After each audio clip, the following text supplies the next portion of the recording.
They crawled into beds, they filled ovens. They jumped onto thrones, and by morning, Egypt was screaming. But here's the terrifying question: what kind of God sends a plague that does not kill, but makes life unbearable? Before we continue, let me ask you something as the story unfolds. How stubborn can a human heart become before God is forced to escalate? And more importantly, what happens when mercy itself becomes a warning? The Nile had just turned back into water.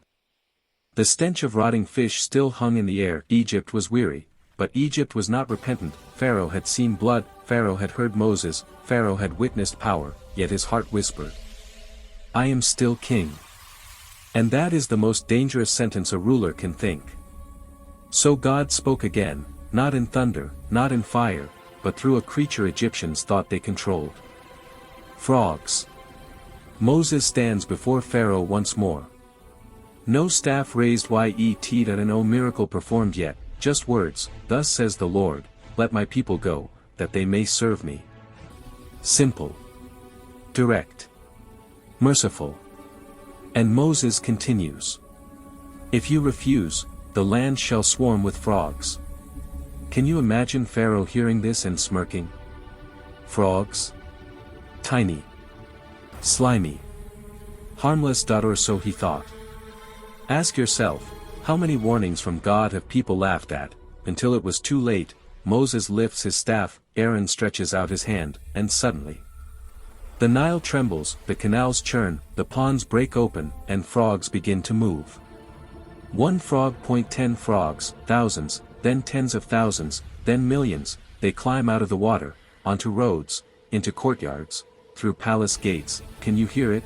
The croaking, endless, relentless, day and night. They enter homes, they infest kitchens. They leap into beds. Imagine lying down to sleep and feeling cold, wet skin beneath you. Imagine opening your eyes in darkness and seeing movement everywhere. Egyptian mothers scream, children cry, men lose their tempers. Even Pharaoh's palace is not spared. And let me ask you, what kind of plague ignores social status? A plague that does not respect royalty, wealth, or power. This plague was not about death. It was about control. God was saying, "If you will not give me freedom, I will take your peace." Here is something crucial. Frogs were sacred in Egypt. They symbolized fertility and life. They were associated with the goddess Hecate, believed to aid childbirth. The Egyptians once revered frogs, now those same frogs were tormenting them. Tell me, what happens when the God's people trust become their tormentors? God was not just plaguing Egypt, he was mocking their idol. Pharaoh calls his magicians again, and yes, they do the unthinkable, they add more frogs. But here's the question. What kind of power can create chaos but cannot remove it? They could summon frogs, but they could not send them away. Pharaoh's problem multiplied, and still, his pride held firm. The pressure becomes unbearable. Finally, Pharaoh calls for Moses. His voice shakes as he speaks. "Pray to the Lord to take the frogs away, and I will let the people go." Did you hear that? The mighty king, begging, "Tell me. How low does pride have to fall before it admits it needs God?" Moses responds calmly, "Choose the time." Pharaoh replies, "Tomorrow." Tomorrow, not now. Even in desperation, Pharaoh delays. Ask yourself, how many people delay obedience, even while suffering? Moses prays. The next day, frogs die. Everywhere, homes, courts, fields. Piles of frogs rot under the sun. The stench returns, worse than before. And Egypt breathes again. Relief pours through the land, but something else rises too.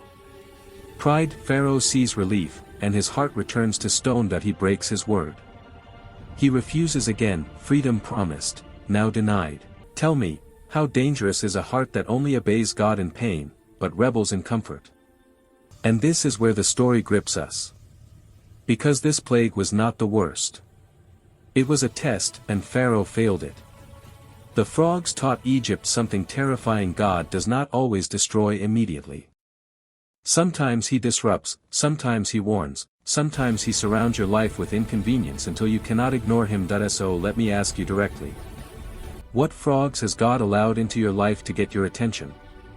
If this story is speaking to you, If you can feel the pressure, the tension, the warning, then subscribe, because this journey is just beginning. Like the video if you've ever seen God warn before he judged, and comment below. Do you think Pharaoh believed, or was he just afraid?